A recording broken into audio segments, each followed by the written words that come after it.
بسم الله الرحمن الرحيم.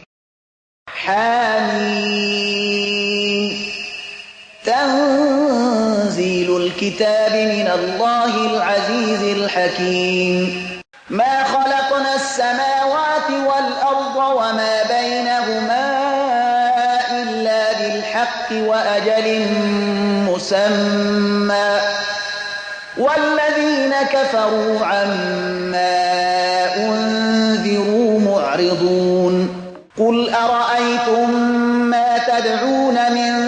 دون الله أروني ماذا خلقوا من الأرض أم لهم شرك في السماوات، ائتوني بكتاب من قبل هذا أو أثارة من علم إن كنتم صادقين. ومن أضل ممن يدعو من دون الله من لا يستجيب له إلى يوم القيامة وهم عن دعائهم غافلون.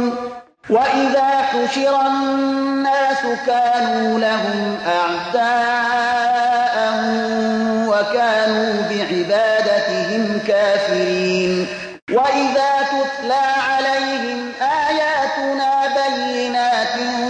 قال الذين كفروا للحق لما جاءهم هذا سحر مبين. أم يقولون افتراه، قل إن افتريته فلا تملكون لي من الله شيئا، هو أعلم بما تفيضون فيه، كفى به شهيدا بيني وبينكم وهو الغفور الرحيم. قل ما كنت بدعا من الرسل وما أدري ما يفعل بي ولا بكم، إن أتبع إلا ما يوحى إلي وما أنا إلا نذير مبين. قل أرأيتم إن كان من عند الله وكفرتم به وشهد شاهد من بني إسرائيل على مثله فآمن واستكبرتم، إن الله لا يهدي القوم الظالمين. وقال الذين كفروا للذين آمنوا لو كان خيرا ما سبقونا إليه، وإذ لم يهتدوا به فسيقولون هذا إفك قديم. ومن قبله كتاب موسى إماما ورحمة، وهذا كتاب مصدق لسانا عربيا لينذر الذين ظلموا وبشرى للمحسنين. إن الذين قالوا ربنا الله ثم استقاموا فلا خوف عليهم ولا هم يحزنون. أولئك أصحاب الجنة خالدين فيها جزاء بما كانوا يعملون. ووصينا الإنسان بوالديه إحسانا، حملته أمه كرها ووضعته كرها، وحمله وفصاله 30 شهرا، حتى إذا بلغ أشده وبلغ 40 سنة قال رب أوزعني أن أشكر نعمتك التي أنعمت علي وعلى والدي وأن أعمل صالحا ترضاه وأصلح لي في ذريتي إني تبت إليك وإني من المسلمين. أولئك الذين نتقبل نسأل عنهم أحسن ما عملوا ونتجاوز عن سيئاتهم في أصحاب الجنة وعد الصدق الذي كانوا يوعدون والذي قال لوالديه أف لكما أتعدانني أن أخرج وقد خلت القرون من قبلي وهما يستغيثان الله ويلك آمن إن وعد الله حق فيقول ما هذا إلا أساطير الأولين أولئك الذين حق عليهم القول في قد خلت من قبلهم من الجن والإنس إنهم كانوا خاسرين ولكل درجات مما عملوا وليوفيهم أعمالهم وهم لا يظلمون ويوم يعرض الذين كفروا على النار أذهبتم طيباتكم في حياتكم الدنيا واستمتعتم بها فاليوم تجزون عذاب الهون بما كنتم تستكبرون في الأرض بغير الحق وبما كنتم تفسقون واذكر أخا عاد إذ أنذر قومه بالأحقاف وقد خلت النذر من بين يديه ومن خلفه ألا تعبدوا إلا الله إني أخاف عليكم عذاب يوم عظيم قالوا أجئتنا لتأفكنا عن آلهتنا فأتنا بما تعدنا إن كنت من الصادقين قال إنما العلم عند الله وأبلغكم ما أرسلت به ولكني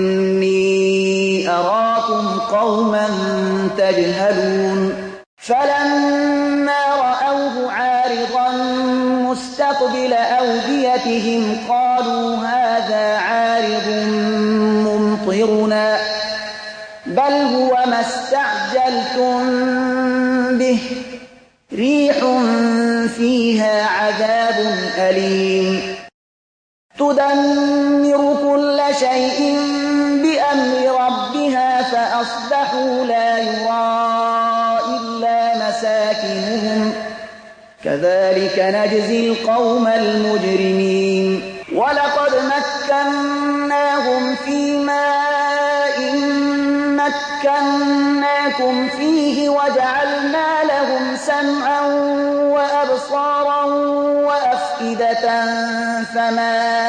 أغنى عنهم سمعهم ولا أبصارهم ولا أفئدتهم من شيء إذ كانوا يجحدون بآيات الله وحاق بهم ما كانوا به يستهزئون ولقد أهلكنا ما حولكم من القرى وصرفنا الآيات لعلهم يرجعون فلولا نصرهم الذين اتخذوا من دون الله قربانا آلهة بل ضلوا عنهم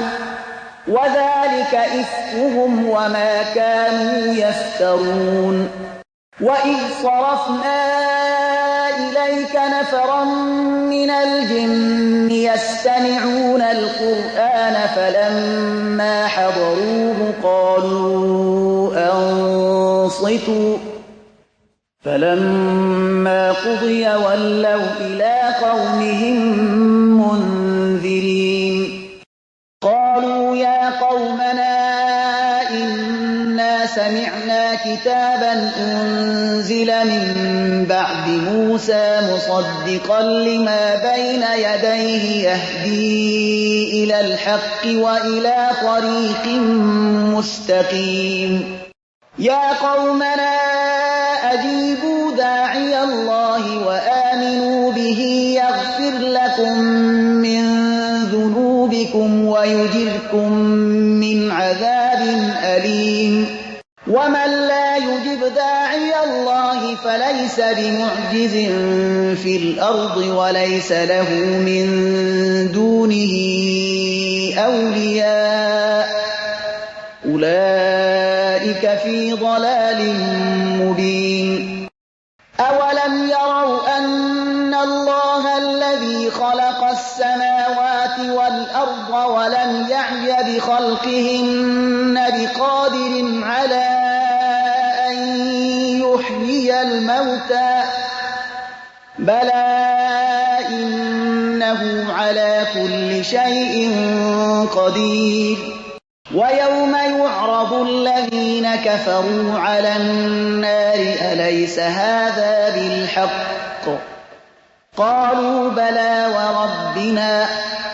قال فذوقوا العذاب بما كنتم تكفرون فاصبر كما صبر أولو العزم من الرسل ولا تستعجل لهم كأنهم يوم يرون ما يوعدون لم يلبثوا إلا ساعة من نهار بلاغ فهل يهلك إلا القوم الفاسقون بسم الله الرحمن الرحيم الذين كفروا وصدوا عن سبيل الله أضل أعمالهم والذين آمنوا وعملوا الصالحات وآمنوا بما نزل على محمد وهو الحق من ربهم كفر عنهم سيئاتهم وأصلح بالهم ذلك بأن الذين كفروا اتبعوا الباطل وأن الذين آمنوا اتبعوا الحق من ربهم كذلك يضرب الله للناس أمثالهم فإذا لقيتم الذين كفروا فضرب الرقاب حتى إذا أثخنتموهم فشدوا الوثاق فإما منا بعد وإما فداء حتى تضع الحرب أوزارها ذلك ولو يشاء الله لانتصر منهم ولكن ليبلو بعضكم ببعض والذين قتلوا في سبيل الله فلن يضل أعمالهم سيهديهم ويصلح بالهم ويدخلهم الجنة عرفها لهم يا أيها الذين آمنوا إن تنصروا الله ينصركم ويثبت أقدامكم والذين كفروا فتعسا لهم وأضل أعمالهم ذلك بأنهم كرهوا ما أنزل الله فأحبط أعمالهم أفلم يسيروا في الأرض فينظروا كيف كان عاقبة الذين من قبلهم دمر الله عليهم وللكافرين أمثالها ذلك بأن الله مولى الذين آمنوا وأن الكافرين لا مولى لهم إن الله يدخل الذين آمنوا وعملوا الصالحات جنات تجري من تحتها الأنهار والذين كفروا يتمتعون ويأكلون كما تأكل الأنعام والنار مثوى لهم وكأين من قرية قرية هي أشد قوة من قريتك التي أخرجتك أهلكناهم فلا ناصر لهم أفمن كان على بينة من ربه كمن زين له سوء عمله واتبعوا أهواءهم مثل الجنة التي وعد المتقون فيها أنهار من ماء غير آسن وأنهار من لبن لم يتغير طعمه وأنهار من خمر لذة للشاربين وأنهار من عسل مصفى ولهم فيها من كل الثمرات ومغفرة من ربهم كمن هو خالد في النار وسقوا ماء حميما فقطع أمعاءهم ومنهم من يستمع إليك حتى إذا خرجوا من عندك قالوا للذين أوتوا العلم ماذا قال آنفا أولئك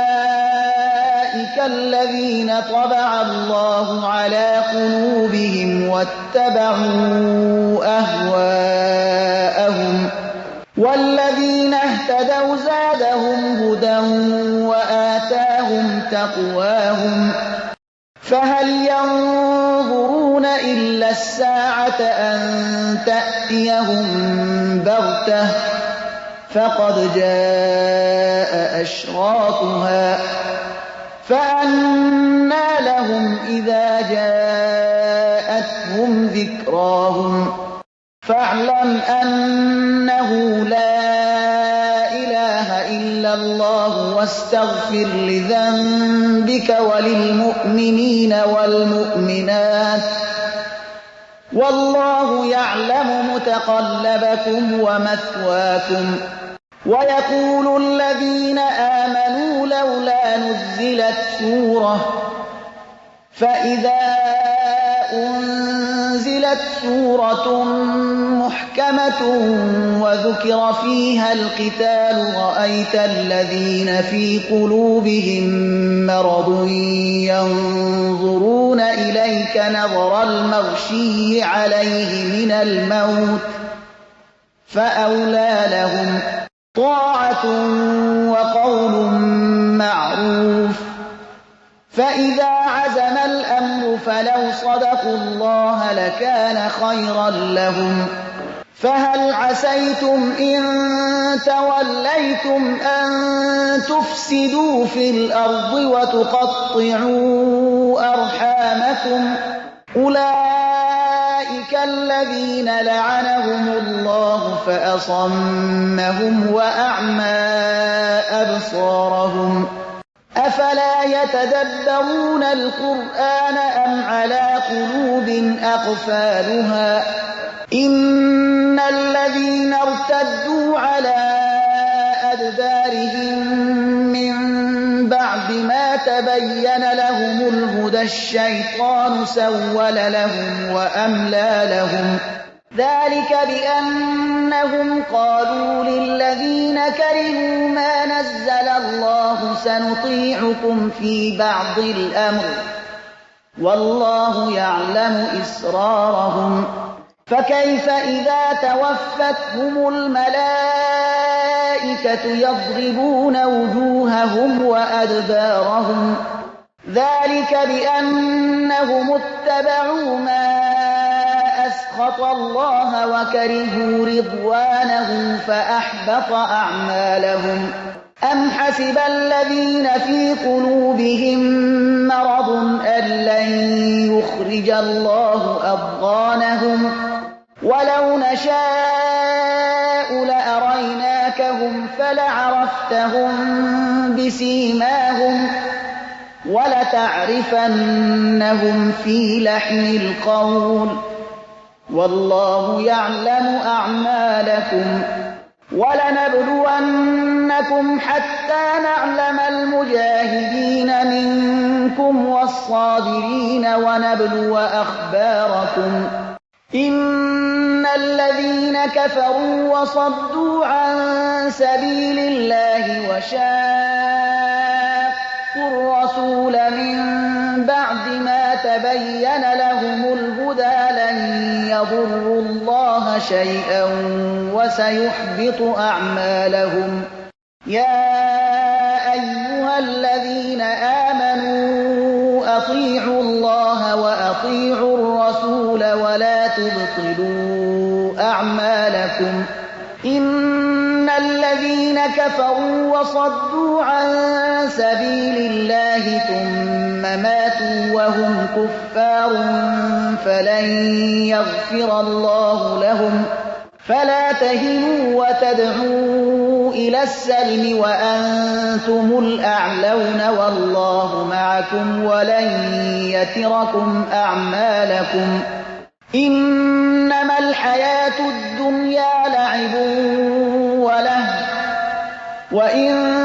تُؤْمِنُوا وَتَتَّقُوا يُؤْتِكُمْ أُجُورَكُمْ وَلَا يَسْأَلْكُمْ أَمْوَالَكُمْ.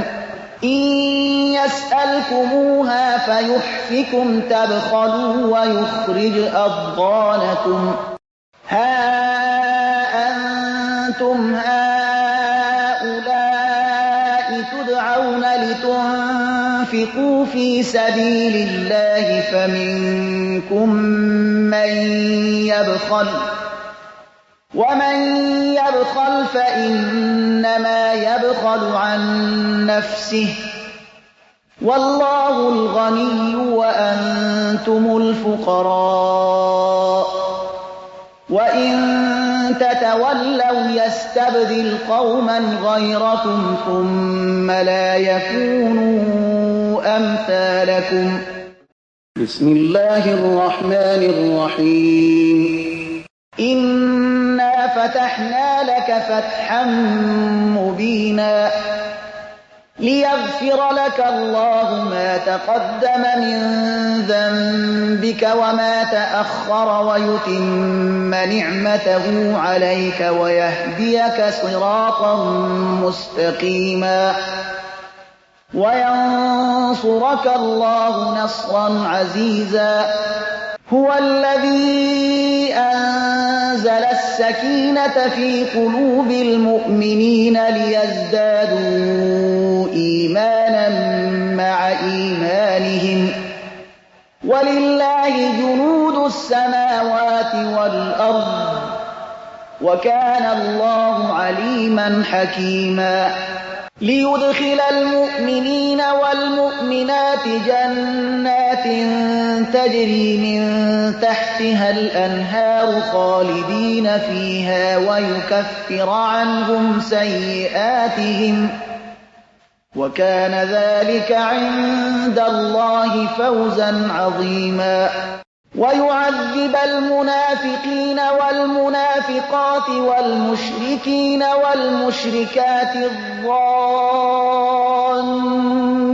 بِاللَّهِ ظَنَّ السَّوْءِ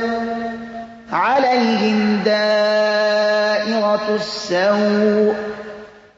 وَغَضِبَ اللَّهُ عَلَيْهِمْ وَلَعَنَهُمْ وَأَعَدَّ لَهُمْ جَهَنَّمَ ۖ وَسَاءَتْ مَصِيرًا. وَلِلَّهِ جُنُودُ السَّمَاوَاتِ وَالْأَرْضِ ۚ وَكَانَ اللَّهُ عَزِيزًا حَكِيمًا. إِنَّا أَرْسَلْنَاكَ شَاهِدًا وَمُبَشِّرًا وَنَذِيرًا لِتُؤْمِنُوا بِاللَّهِ وَرَسُولِهِ وَتُعَزِّرُوهُ وَتُوَقِّرُوهُ وَتُسَبِّحُوهُ بُكْرَةً وَأَصِيلًا.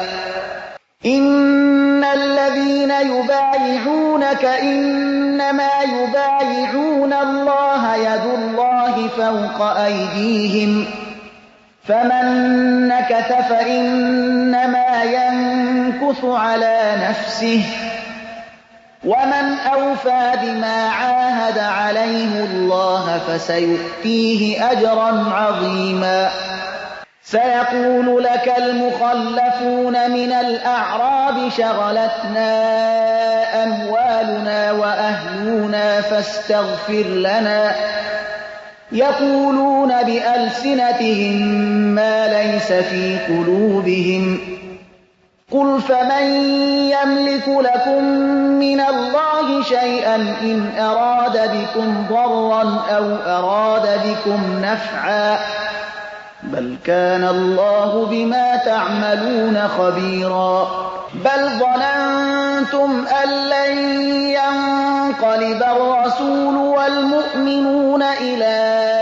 أهليهم أبدا وزين ذلك في قلوبكم وظننتم ظن السوء وكنتم قوما بورا ومن لم يؤمن بالله ورسوله فإنا أعتدنا للكافرين سعيرا ولله ملك السماوات والأرض يغفر لمن يشاء ويعذب من يشاء وكان الله غفورا رحيما سيقول المخلفون إذا انطلقتم إلى مغانم لتأخذوها ذرونا نتبعكم يريدون أن يبدلوا كلام الله قل لن تتبعونا كذلكم قال الله من قبل فسيقولون بل تحسدوننا بل كانوا لا يفقهون إلا قليلا قل للمخلفين من الأعراب ستدعون إلى قوم أولي بأس شديد تقاتلونهم أو يسلمون فإن تطيعوا يؤتكم الله أجرا حسنا وإن تتولوا كما توليتم من قبل يعذبكم عذابا أليما ليس على الأعمى حرج ولا على الأعرج حرج ولا على المريض حرج ومن يطع الله ورسوله يدخله جنات تجري من تحتها الأنهار ومن يتول يعذبه عذابا أليما لقد رضي الله عن المؤمنين إذ يبايعونك تحت الشجرة فعلم ما في قلوبهم فأنزل السكينة عليهم وأثابهم فتحا قريبا ومغانم كثيرة يأخذونها وكان الله عزيزا حكيما وعدكم الله مغانم كثيرة تأخذونها فعجل لكم هذه وكف أيدي الناس عنكم ولتكون آية للمؤمنين ويهديكم صراطا مستقيما وأخرى لم تقدروا عليها قد أحاط الله بها وكان الله على كل شيء قديرا ولو قاتلكم الذين كفروا لولوا الأدبار ثم لا يجدون وليا ولا نصيرا سنة الله التي قد خلت من قبل ولن تجد لسنة الله تبديلا وهو الذي كف أيديهم عنكم وأيديكم عنكم ببطن مكة من بعد أن أظفركم عليهم وكان الله بما تعملون بصيرا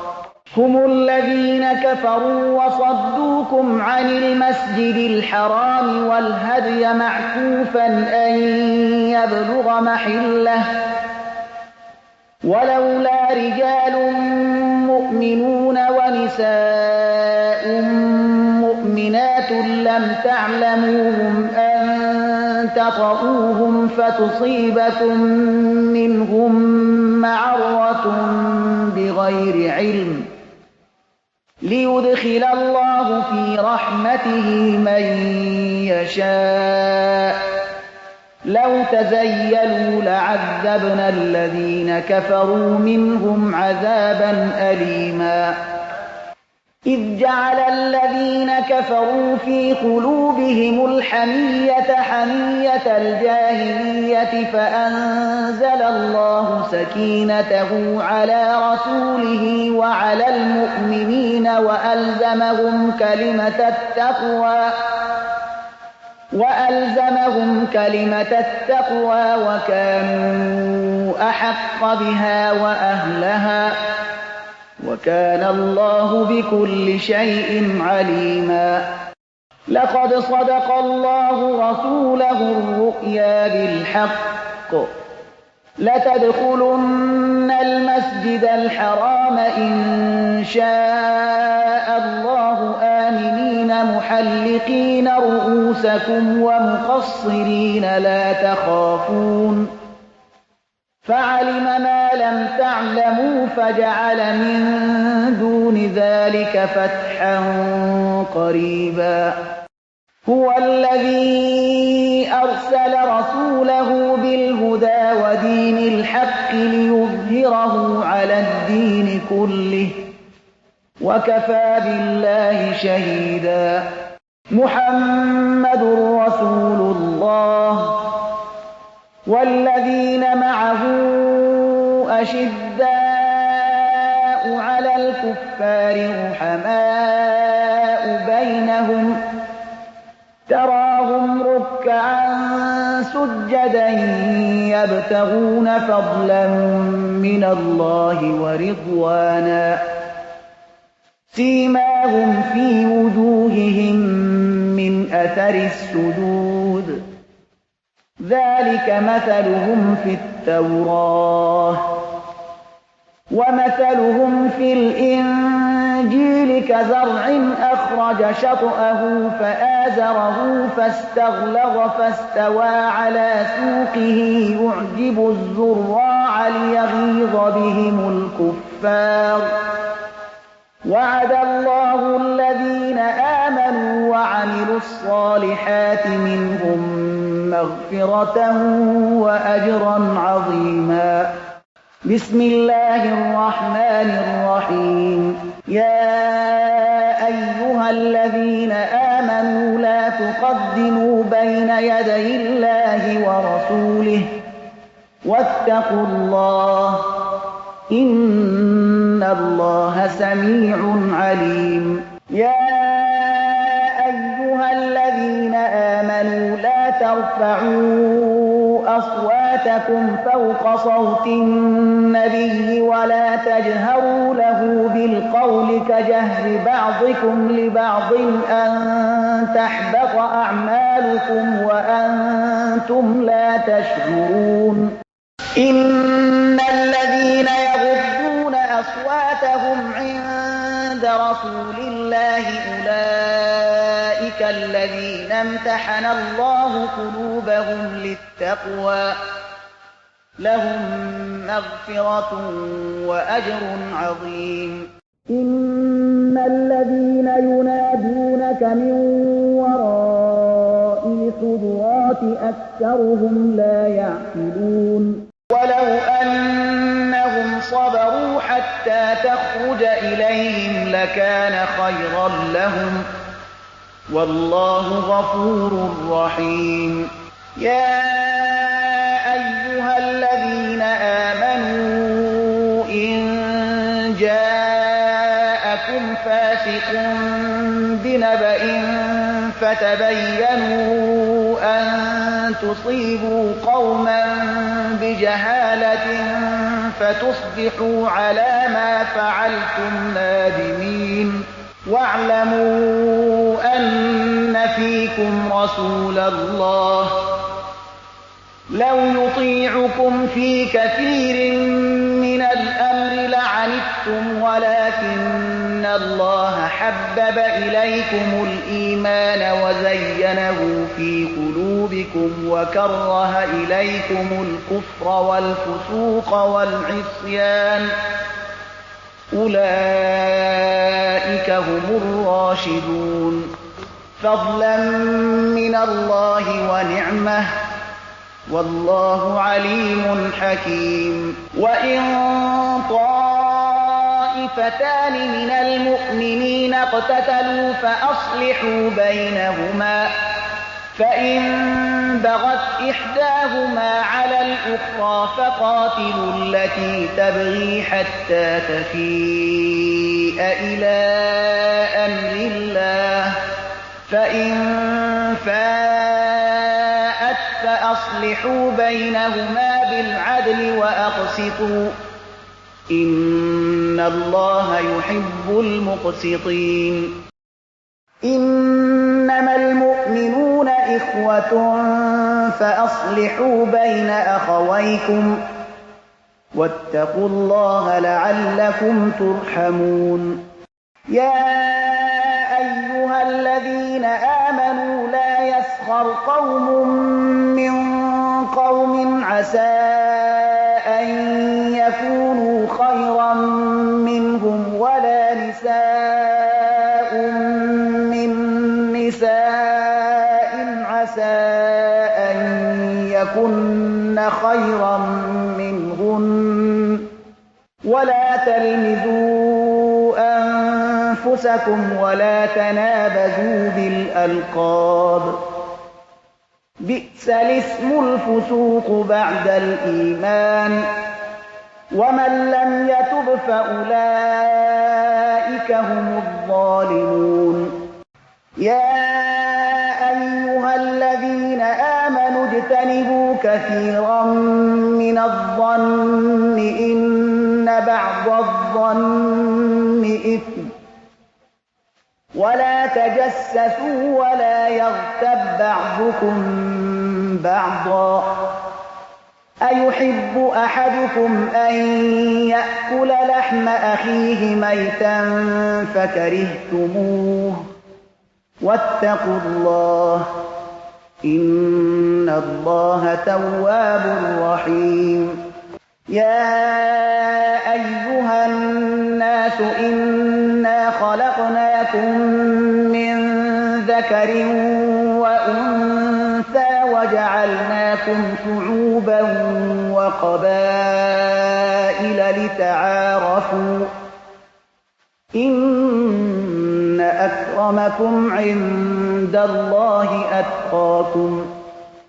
إن الله عليم خبير قالت الأعراب آمنا قل لم تؤمنوا ولكن قولوا أسلمنا ولما يدخل الإيمان في قلوبكم وإن تطيعوا الله ورسوله لا يلتكم من أعمالكم شيئا إن الله غفور رحيم إنما المؤمنون الذين آمنوا بالله ورسوله ثم لم يرتابوا وجاهدوا بأموالهم وأنفسهم في سبيل الله أولئك هم الصادقون قل أتعلمون الله بدينكم والله يعلم ما في السماوات وما في الأرض والله بكل شيء عليم يمنون عليك أن أسلموا قل لا تمنوا علي إسلامكم بل الله يمن عليكم أن هداكم للإيمان إن كنتم صادقين إن الله يعلم غيب السماوات والأرض والله بصير بما تعملون بسم الله الرحمن الرحيم قاف والقرآن المجيد بل عجبوا أن جاءهم منذر منهم فقال الكافرون هذا شيء عجيب أإذا متنا وكنا ترابا ذلك رجع بعيد قد علمنا ما تنقص الأرض منهم وعندنا كتاب حفيظ بل كذبوا بالحق لما جاءهم فهم في أمر مريج أفلم ينظروا إلى السماء كيف بنيناها وزيناها وما لها من فروج والأرض مددناها وألقينا فيها رواسي وأنبتنا فيها من كل زوج بهيج تبصرة وذكرى لكل عبد منيب ونزلنا من السماء ماء مباركا فأنبتنا به جنات وحب الحصيد والنخل باسقات لها طلع نضيد رزقا للعباد وأحيينا به بلدة ميتا ذلك الخروج كذبت قبلهم قوم نوح وأصحاب الرس وثمود وعاد وفرعون وإخوان لوط وأصحاب الأيكة وقوم تبع كل كذب الرسل فحق وعيد أفعينا بالخلق الأول بل هم في لبس من خلق جديد ولقد خلقنا الإنسان ونعلم ما توسوس به نفسه ونحن أقرب إليه من حبل الوريد إذ يتلقى المتلقيان عن اليمين وعن الشمال قعيد ما يلفظ من قول إلا لديه رقيب عتيد وجاءت سكرة الموت بالحق ذلك ما كنت منه تحيد ونفخ في الصور ذلك يوم الوعيد وجاءت كل نفس معها سائق وشهيد لقد كنت في غفلة من هذا فكشفنا عنك غطاءك فبصرك اليوم حديد وقال قرينه هذا ما لدي عتيد ألقيا في جهنم كل كفار عنيد مناع للخير معتد مريب الذي جعل مع الله إلها آخر فألقياه في العذاب الشديد قال قرينه ربنا ما أطغيته ولكن كان في ضلال بعيد قال لا تختصموا لدي وقد قدمت إليكم بالوعيد ما يبدل القول لدي وما أنا بظلام للعبيد يوم نقول لجهنم هل امتلأت وتقول هل من مزيد وأزلفت الجنة للمتقين غير بعيد هذا ما توعدون لكل أواب حفيظ من خشي الرحمن بالغيب وجاء بقلب منيب ادخلوها بسلام ذلك يوم الخلود لهم ما يشاءون فيها ولدينا مزيد وكم أهلكنا قبلهم من قرن هم أشد منهم بطشا فنقبوا في البلاد هل من محيص إن في ذلك لذكرى لمن كان له قلب أو ألقى السمع وهو شهيد ولقد خلقنا السماوات والأرض وما بينهما في 6 أيام وما مسنا من لغوب فاصبر على ما يقولون وسبح بحمد ربك قبل طلوع الشمس وقبل الغروب ومن الليل فسبحه وأدبار السجود واستمع يوم ينادي المناد من مكان قريب يوم يسمعون الصيحة بالحق ذلك يوم الخروج إنا نحن نحيي ونميت وإلينا المصير يوم تشقق الأرض عنهم سراعا ذلك حشر علينا يسير نحن أعلم بما يقولون وما أنت عليهم بجبار فذكر بالقرآن من يخاف وعيد بسم الله الرحمن الرحيم والذاريات ذروا فالحاملات وقرا فالجاريات يسرا فالمقسمات أمرا إنما توعدون لصادق وإن الدين لواقع والسماء ذات الحبك إنكم لفي قول مختلف يؤفك عنه من أفك قتل الخراصون الذين هم في غمرة ساهون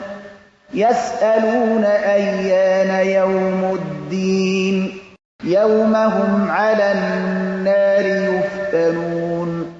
ذوقوا فتنتكم هذا الذي كنتم به تستعجلون إن المتقين في جنات وعيون آخذين ما آتاهم ربهم إنهم كانوا قبل ذلك محسنين كانوا قليلا من الليل ما يهجعون وبالأسحار هم يستغفرون وفي أموالهم حق للسائل والمحروم وفي الأرض آيات للموقنين وفي أنفسكم أفلا تبصرون وفي السماء رزقكم وما توعدون فورب السماء والأرض إنه لحق مثل ما أنكم تنطقون هل أتاك حديث ضيف إبراهيم المكرمين إذ دخلوا عليه فقالوا سلاما قال سلام قوم ينكرون فراغ إلى أهله فجاء بعجل سمين فقربه إليهم قال ألا تأكلون فأوجس منهم خيفة